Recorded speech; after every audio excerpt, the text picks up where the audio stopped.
مولاي صل وسلم دائما أبدا على حبيبك خير الخلق كلهم.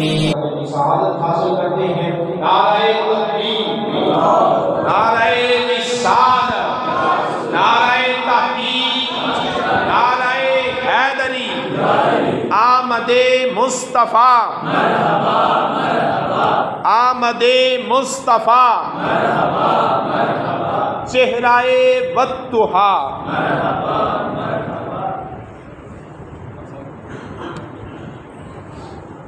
بسم اللہ الرحمن الرحیم. الحمد للہ رب العالمین والعاقبۃ للمتقین والصلاة والسلام علی سید الانبیاء وخاتم المرسلین وعلى آلہ واصحابہ اجمعین. اما بعد فاعوذ باللہ من الشیطان الرجیم. بسم اللہ الرحمن الرحیم. وَإِذْ أَخَذَ اللَّهُ مِيثَاقَ النَّبِيِّينَ لما آتيتكم من كتاب وحكمة ثم جاءكم رسول مصدق لما معكم لتؤمنن به ولتنصرنه قال أأقررتم وأخذتم على ذلكم إصري قالوا اقررنا قال فاشهدوا وانا معكم من الشاهدين. فمن تولى بعد ذلك فاولئك هم الفاسقون. صدق الله العلي العظيم وصدق رسوله النبي الكريم الأمين. نحن على ذلك من الشاهدين والشاكرين والحمد لله رب العالمين. قال الله تبارك وتعالى في القرآن المجيد والفرقان الحميد في شان حبيب الرحمن الرحيم. ان اللہ وملائکتہ یصلون علی النبی یا ایہا الذین آمنوا صلوا علیہ وسلموا تسلیما. الصلاۃ والسلام علیک یا سیدی یا رسول اللہ وعلی آلک واصحابک یا حبیب اللہ. الصلاۃ والسلام علیک یا سیدی یا رسول اللہ وعلی آلک واصحابک یا رحمۃ للعالمین. اللہم صل وسلم وبارک علی سیدنا ومولانا محمد کریم الآباء والأمہات وعلى آلہ وعترتہ وازواجہ امہات المؤمنین وعلى جمیع اصحابہ واولیاء امتہ وعلماء ملتہ وامتہ اجمعین عدد کرمک یا کریم یا کریم یا کریم یا کریم. ہر ابتدا سے پہلے، ہر انتہا کے بعد ذات نبی بلند ہے ذات خدا کے بعد.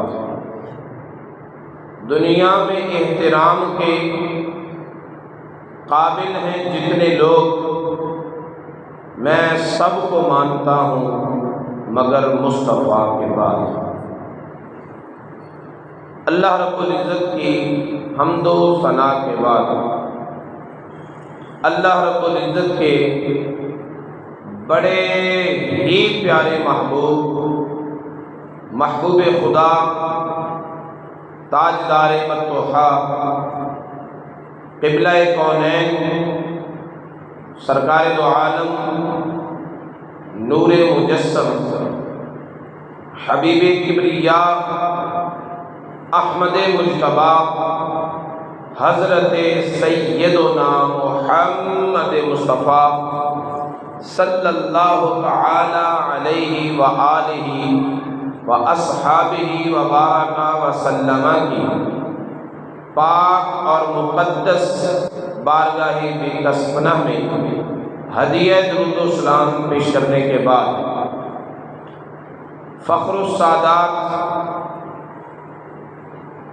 حضرت العلام واجب الاحترام محترم المقام فاضل جلیل عالم نبی حضرت علامہ مولانا سید محمد خالد شاہ صاحب دامت برکاتہم القدسیہ کی صدارت و سیادت میں آپ لوگوں کی زیارت کا موقع میسر آیا۔ میرے ذمے جو موضوع خطاب لگایا گیا وہ ہے عقیدہ ختم نبوت۔ عقیدہ ختم نبوت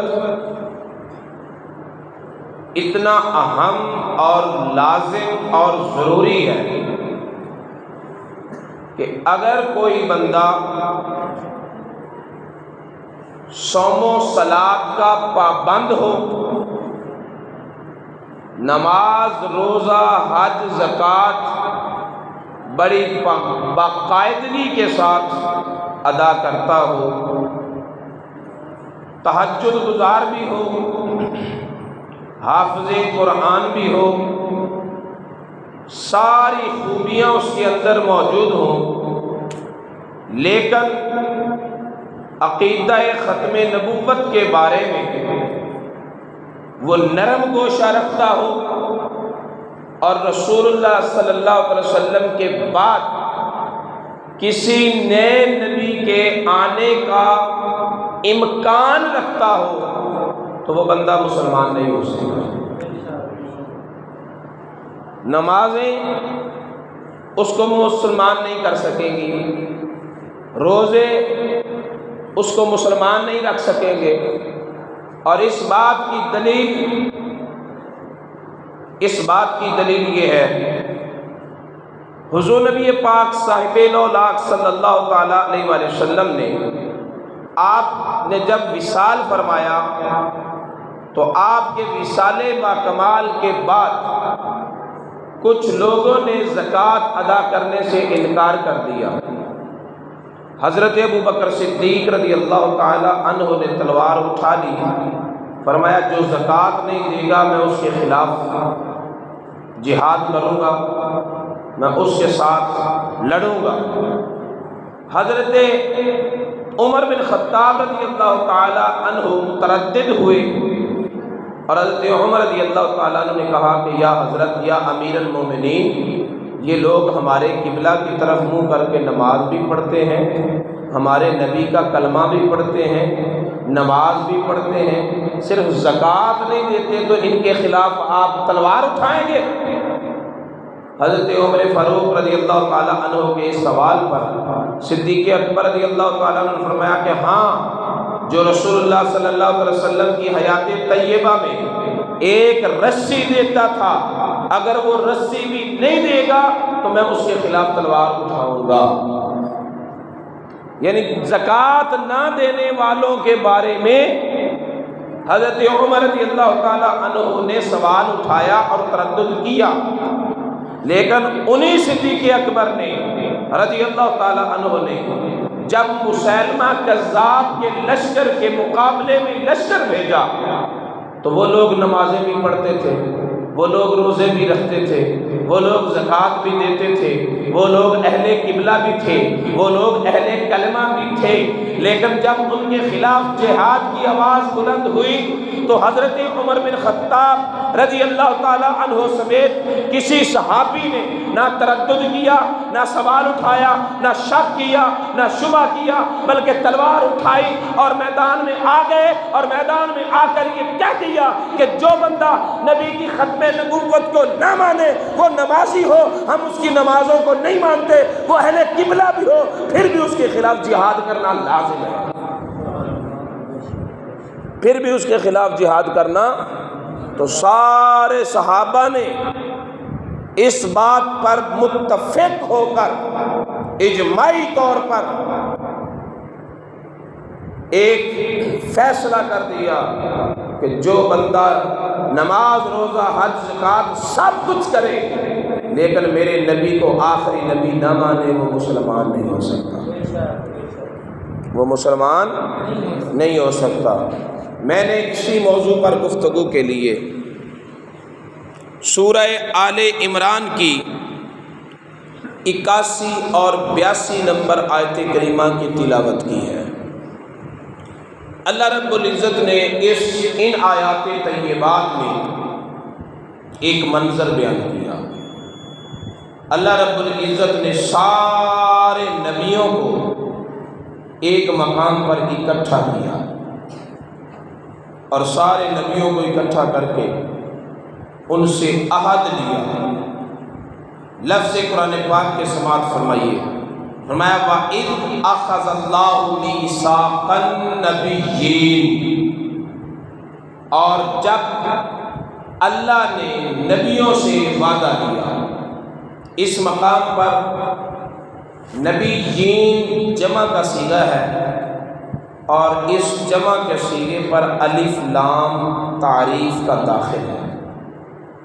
یہ علماء سمجھتے ہیں کہ جمع کے صیغے پر جب الف لام داخل ہو جائے تو وہ استغراق کا فائدہ دیتا ہے، یعنی اللہ نے نبوت کے تمام افراد کو جمع کیا، کوئی ایک فرد بھی پیچھے نہیں رہنے دیا، سارے نبیوں کو اکٹھا کیا۔ میثاق النبیین، سارے نبیوں سے وعدہ لیا۔ کیا وعدہ لیا؟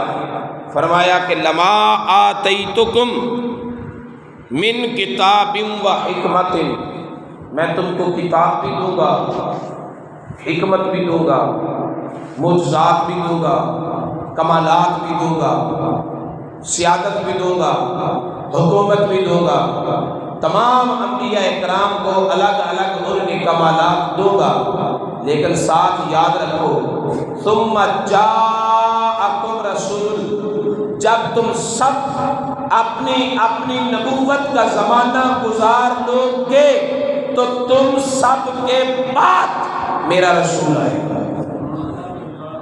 یہاں پر لفظ ثم عقیدہ ختم نبوت کا اعلان کر رہا ہے۔ اونچی بول رہے ہیں، اونچی، یعنی ان سارے نبیوں سے اللہ نے یہ وعدہ بھی لیا کہ میرے نبی کو نبی مانو، لیکن ساتھ ساتھ یہ وعدہ بھی لیا کہ اسے صرف نبی نہیں مانو بلکہ آخری نبی اور آخری رسول مانو، سارے نبیوں سے۔ اب اس سے عقیدہ ختم نبوت کی وضاحت، اس سے عقیدہ ختم نبوت کی اہمیت، اس سے عقیدہ ختم نبوت کی ضرورت کا اندازہ لگائیں کہ اللہ رب العزت نے نبیوں کو نبوت دینے سے پہلے ان سے میرے نبی کے ختم النبوت کے عقیدے کا ایمان اور اقرار کروایا۔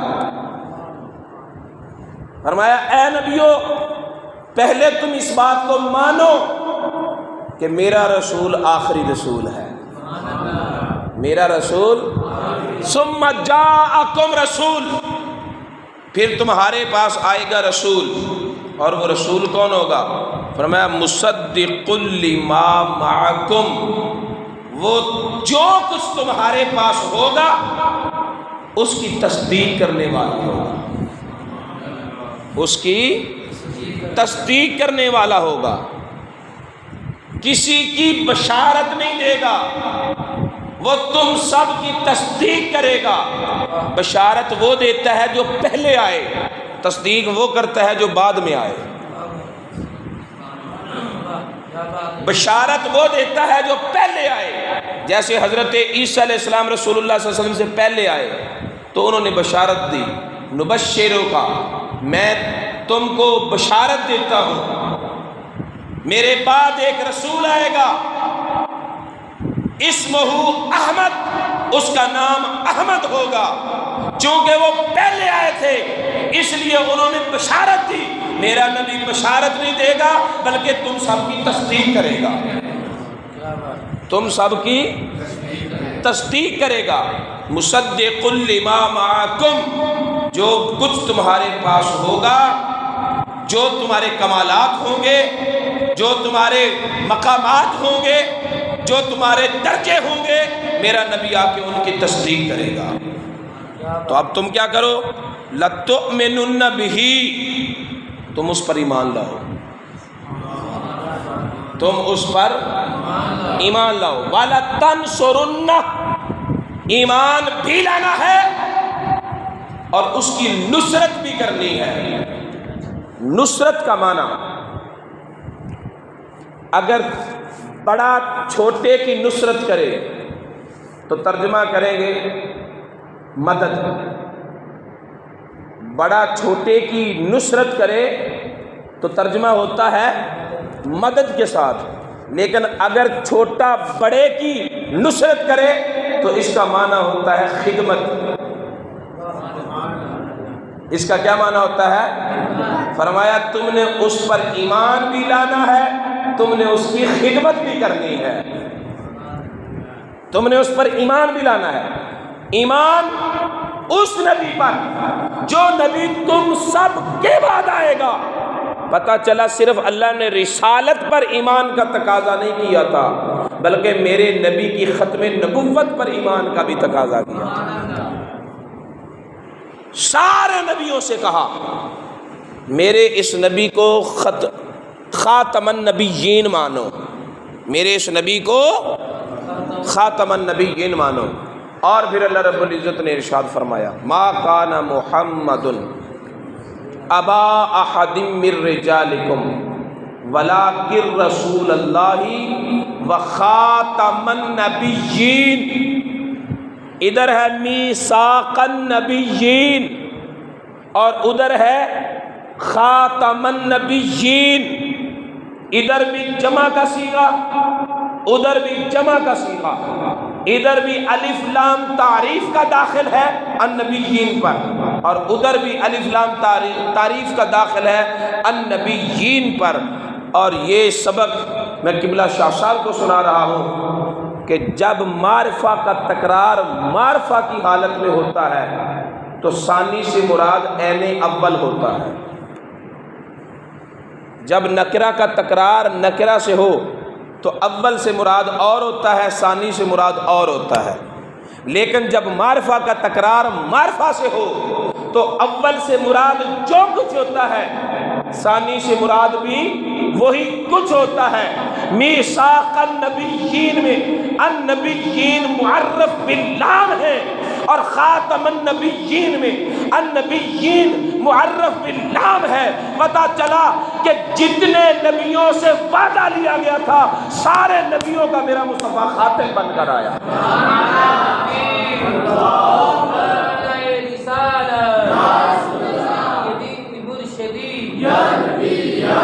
سیدی مرشدی تاجدار ختم نبوت زندہ باد، زندہ باد، تاجدار ختم نبوت زندہ باد، زندہ باد۔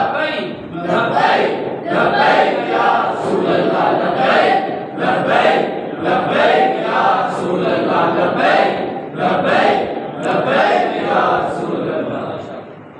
جتنے نبیوں سے عہد لیا ان سارے نبیوں کے لیے میرا مصطفیٰ خاتم بن کر آیا صلی اللہ تعالیٰ علیہ وآلہ وسلم۔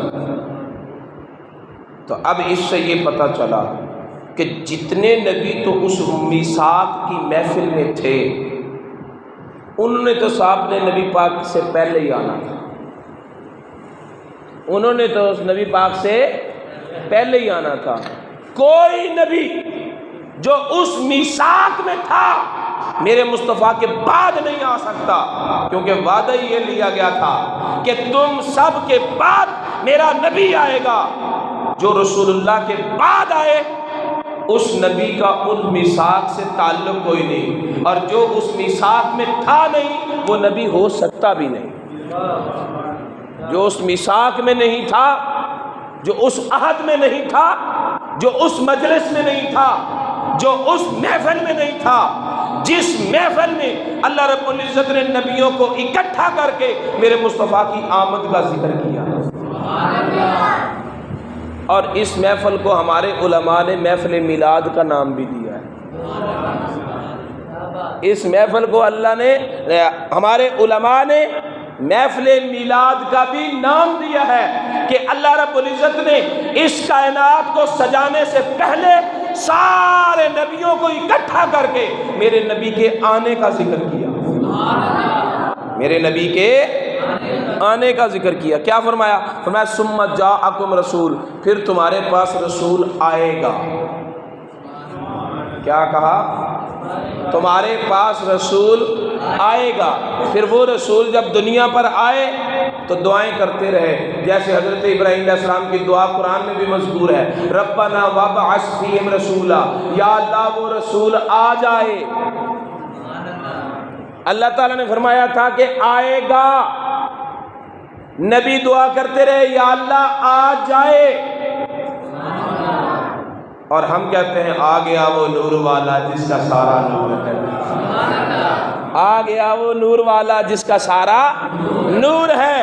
تو رب تعالیٰ نے فرمایا آئے گا، نبیوں نے عرض کیا، حضرت ابراہیم علیہ السلام نے دعا کی یا اللہ آ جائے، ہم کہتے ہیں آ گیا۔ زمانے کے اعتبار سے صیغہ بدلا ہے، بات تو مصطفیٰ کے آنے کی ہو رہی ہے نا،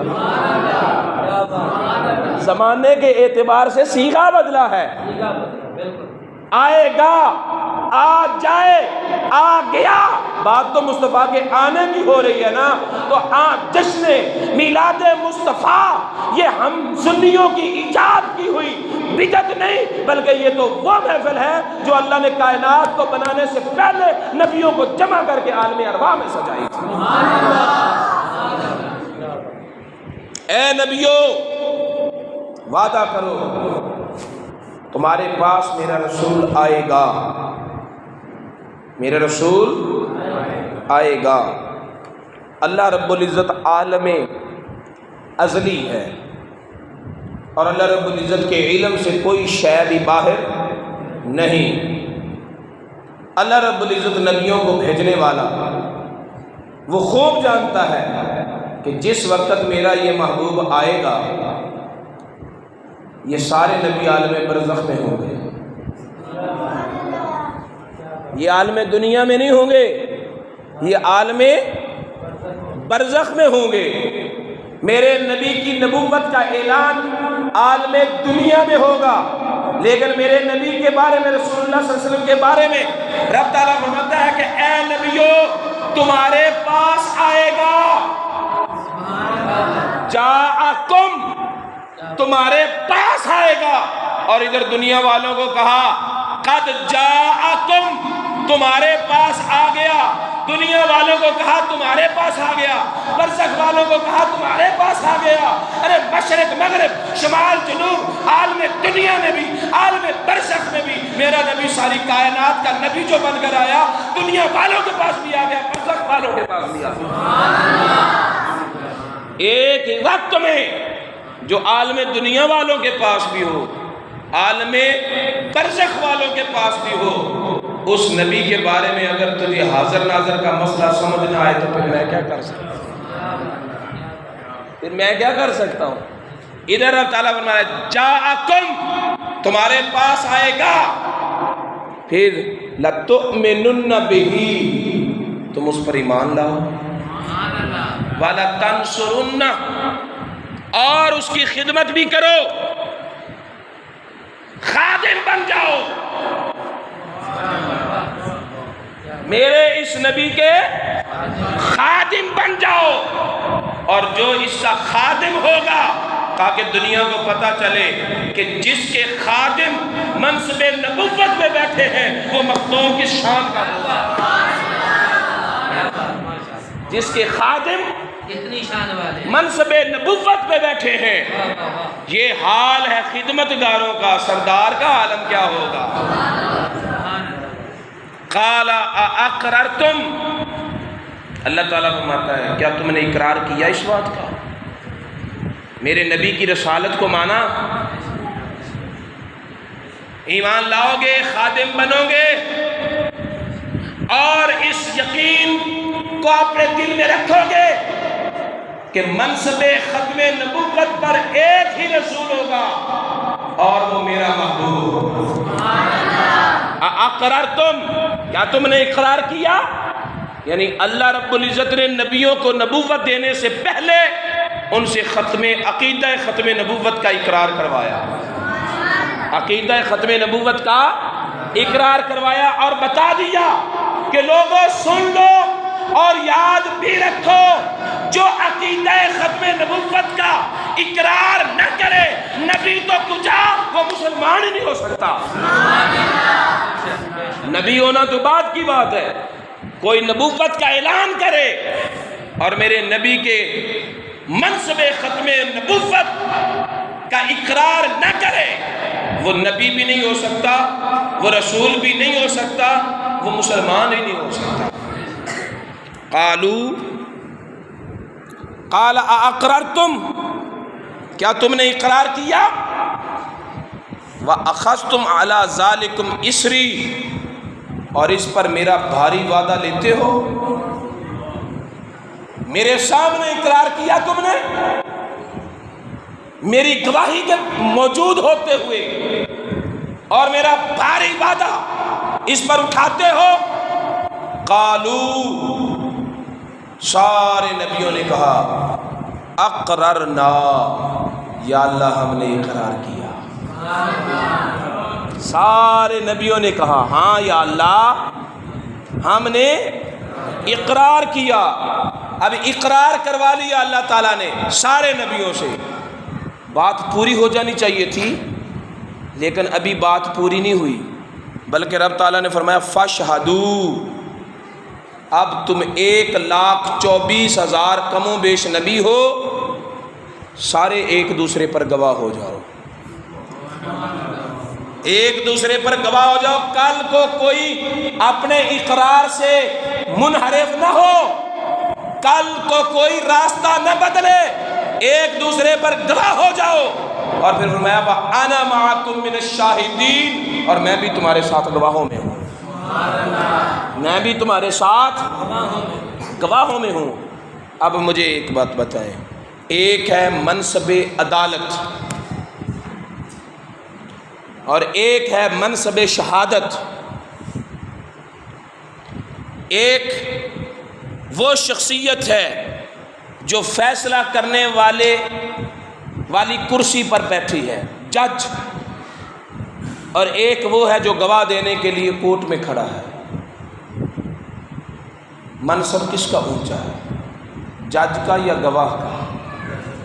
بولے جج کا، لیکن جس مسئلہ میں جج کہے کہ میں بھی گواہوں میں شامل ہوتا ہوں، جج کہے کہ میں اپنی سیٹ سے اٹھ کر تمہاری صف میں کھڑا ہو کر گواہوں میں میں بھی شامل ہوتا ہوں، پھر اندازہ کریں کہ وہ مسئلہ کتنا نازک ہوگا، وہ مضمون کتنا اہم ہوگا۔ تو میرے رب نے فرمایا اے نبیو، میرے رسول کی ختم نبوت پر تم اقرار کرنے کے بعد ایک دوسرے کے گواہ ہو جاؤ، اور اس گواہی میں صرف تم ہی نہیں رہو گے بلکہ میں وحدہ لا شریک ہو کر بھی تمہارے ساتھ گواہوں میں شامل ہوں۔ وَأَنَا مَعَكُم مِّنَ الشَّاهِدِينَ، اور میں بھی تمہارے ساتھ گواہ ہوں۔ تو ایک ایک نبی پر 1,23,999 گواہیاں نبیوں کی اور ایک گواہی خدا کی۔ ہمارے ہاں تو زیادہ سے زیادہ 4 گواہ چلتے ہیں، سب سے بڑا بھی مسئلہ ہو تو 4 گواہوں سے زیادہ نہیں مانگے جاتے، لیکن یہ مسئلہ دیکھیں کتنا حساس ہے۔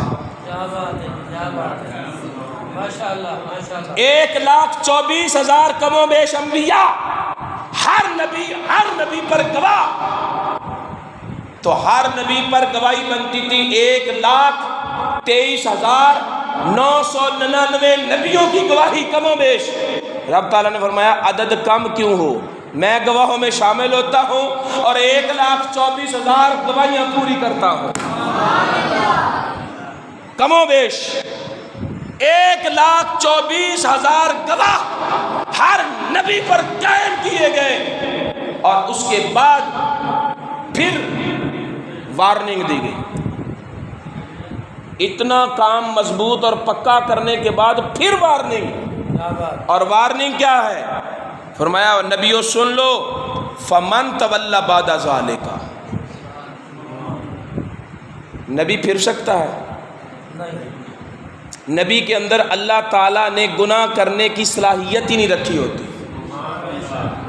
اسی لیے وہ معصوم ہوتا ہے۔ معصوم اس کو کہتے ہیں جو گناہ کر ہی نہ سکے، معصوم عن الخطا۔ انبیاء کرام معصوم شخصیتیں جن کے اندر گناہ ہے ہی نہیں، وہ وعدہ کسی امتی سے کریں تو توڑتے نہیں، بھلا اللہ سے کیا ہوا وعدہ توڑیں گے؟ نہیں توڑے۔ نبی وعدہ نہیں توڑ سکتا، صرف وعدہ نہیں دیا، اقرار بھی کروایا، پھر صرف اقرار نہیں کروایا بلکہ ایک دوسرے پر گواہ بھی بنایا، اور گواہ بنانے کے بعد ایک تو ہیں نبی، پھر اقرار کر چکے، پھر رب تعالیٰ کے ساتھ اقرار کیا، پھر ایک دوسرے پر گواہ بھی بن چکے، لیکن میرے اللہ نے فرمایا نہیں، ابھی بھی میں ویسے نہیں چھوڑوں گا، اس میں کوئی شک نہیں کہ تم بات سے پھرنے والے نہیں ہو، لیکن مسئلہ بڑا نازک ہے، مسئلہ بڑا نازک ہے، اس لیے فرمایا وارنٹ ہے، وارننگ ہے، سنو، فمن تولی بعد ذالک، جو کوئی اقرار کرنے کے بعد پھرا، جو کوئی پھرا، کہا کنے جا رہا ہے؟ نبیوں کو۔ جو کوئی وعدے سے پھرا، اور وعدہ کیا ہے؟ میرے نبی کی ختم نبوت کا، عقیدہ ختم نبوت کا وعدہ لے کر میرے رب نے فرمایا نبیوں سن لو، من تولی بعد ذالک، جو کوئی اس کے بعد اپنے وعدے سے پھرا، پھر کیا ہوگا؟ فرمایا فاولئک هم الفاسقون، جو کوئی پھرا، منصب نبوت پر رہنا تو بعد کی بات ہے، میں منصب عدالت پر بھی اسے نہیں رہنے دوں گا، وہ عادلوں سے نکل کر فاسقوں میں داخل ہو جائے گا، جو کہ میرے نبی کو عقیدہ ختم نبوت کا انکار کرے گا، فاسق ہو جائے گا، فاسق، نبی نہیں رہے گا۔ توجہ ہے؟ اگر میرے نبی کو خاتم النبیین نہ مانا جائے، تو اگر نبی انکار کرے، نبی نہ رہے، فاسق ہو جائے، تو جو ہوئی قادیان کی کسی گندی نالی کا کیڑا، وہ کہے میں نبی ہوں، میں یہاں تو نبیوں کو مجال نہیں کہ وہ کہیں مصطفیٰ کے بعد میں نبی ہوں، یہاں تو نبیوں کو مجال نہیں۔ حضرت عیسیٰ علیہ السلام آئیں گے نا، بولیے کون ہیں وہ؟ اللہ کے نبی، لیکن جب آئیں گے نا تو وہ اپنی نبوت نہیں منوائیں گے۔ عیسیٰ علیہ السلام آئیں گے، ہیں نبی، پر نبی بن کے نہیں آئیں گے، بحیثیت مصطفیٰ کا خاتم بن کے آئیں گے۔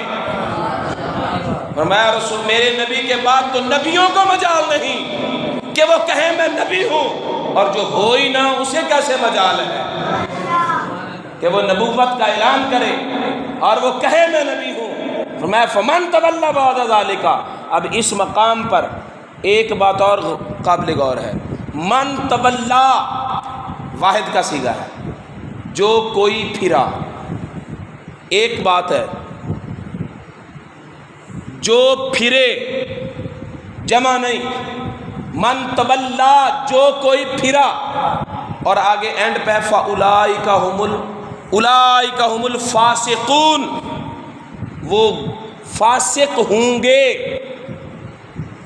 ایک کے لیے واحد کے لیے واحد ہی ہونا چاہیے تھا نا، جو کوئی پھرا وہ فاسق ہوگا، یوں ہونا چاہیے تھا، لیکن یہاں فرمایا جو کوئی اپنے قول سے پھرا وہ فاسق ہوں گے، جمع کا صیغہ بول کر اللہ تعالیٰ نے فرمایا کہ سن لو، سارے فاسق اکٹھے کیے جائیں تو ایک فاسق وہ بنتا ہے جو عقیدہ ختم نبوت کا انکاری ہو۔ سارے گناہگار اکٹھے کر لو تو ایک وہ بنتا ہے جو عقیدہ ختم نبوت کا انکاری ہو۔ عقیدہ ختم نبوت اتنا لازم اور ضروری ہے، عقیدہ ختم نبوت اتنا لازم اور ضروری ہے۔ حضور نبی پاک صلی اللہ تعالیٰ علیہ وآلہ وسلم آپ تشریف لے کے جا رہے ہیں ایک غزوے پر، غزوہ تبوک پر۔ حضرت علی رضی اللہ تعالیٰ عنہ کو ساتھ نہیں لے کے گئے، ان کو پیچھے آپ نے اپنا نائب اور جانشین مقرر کیا اہل مدینہ پر۔ حضرت علی رضی اللہ تعالیٰ عنہ کی آنکھوں میں آنسو آ گئے، عرض کرنے لگے یا رسول اللہ میں مرد میدان ہوں، میں مرد میدان ہوں، خیبر کی زمین میری جرتوں کی گواہ ہے، خیبر کا قلعہ میری شجاعت کا معترف ہے، آپ مجھے ساتھ نہیں جنگ میں لے کے جا رہے، عورتوں اور بچوں میں چھوڑ کے جا رہے ہیں۔ تو نبی پاک صلی اللہ علیہ وسلم نے ارشاد فرمایا کہ علی تو اس بات پر خوش نہیں کہ میرا اور تیرا وہی تعلق ہے جو موسیٰ علیہ السلام کا ہارون علیہ السلام کے ساتھ تھا۔ ہارون علیہ السلام موسیٰ علیہ السلام کے بھائی تھے۔ فرمایا اے علی تو خوش نہیں کہ تو میرے نزدیک وہ مقام رکھتا ہے جو موسیٰ علیہ السلام کے نزدیک ہارون کا مقام تھا، لیکن یہ ہے کہ موسیٰ علیہ السلام کے بعد نبی تھا، میرے بعد نبی کوئی نہیں، میرے بعد نبی کوئی نہیں۔ اگر علی جیسا نبی نہیں بن سکتا تو قادیان کے کانے جیسا کوئی نبی کیسے بن سکتا ہے؟ اگر علی جیسا کوئی نبی نہیں بن سکتا، توجہ ہے تو بولے نظر، علی نبی نہ بن سکے، جس کو میرے نبی نے نبوت کے شہر کا دروازہ قرار دیا ہو، جس کو باب ولایت عطا فرمایا ہو، وہ علی تو نبی نہ بن سکے۔ اور پھر فرمایا کہ اگر میرے بعد کوئی نبی ہوتا عمر ہوتا، اگر میرے بعد کوئی نبی ہوتا تو عمر ہوتا۔ فرمایا عمر جو ایک گلی میں داخل ہو اور اس گلی میں آگے شیطان آ رہا ہو تو شیطان اپنا راستہ بدل لیتا ہے، عمر کو گلی بدلنے کی ضرورت نہیں پیش آتی۔ فرمایا وہ عمر جس کے سائے سے شیطان بھاگے، اگر وہ نبی نہیں بن سکتا تو خود شیطان جو قادیان سے اٹھ کر آ جائے وہ نبی کیسے ہو سکتا ہے؟ میرے دوستو، نبوت کا دروازہ بند ہو چکا، نبوت کا دروازہ بند ہو چکا، اب کوئی نیا نبی آنے والا نہیں ہے۔ عقیدہ ختم نبوت کی اہمیت اور ضرورت کو اس سے سمجھے کہ اللہ رب العزت نے نبیوں کو وارننگ دی۔ اصل میں ریڈ زون تو یہ ہے، ریڈ زون تو یہ ہے کہ جہاں نبیوں کو بھی وارننگ ہے، خبردار، نبوت کے بڑے بڑے مقام ہوں گے لیکن میرے رسول کی ختم نبوت کی طرف نہیں آنا۔ اللہ رب العزت ہمیں اس عقیدے کو سمجھنے اور اس عقیدے پر ثابت قدم رہنے اور اس عقیدے کے تحفظ کا پہرا دینے کی توفیق عطا فرمائے۔ وما علینا الا البلاغ۔ مولاي صل وسلم دائما أبدا على حبيبك خير الخلق كلهم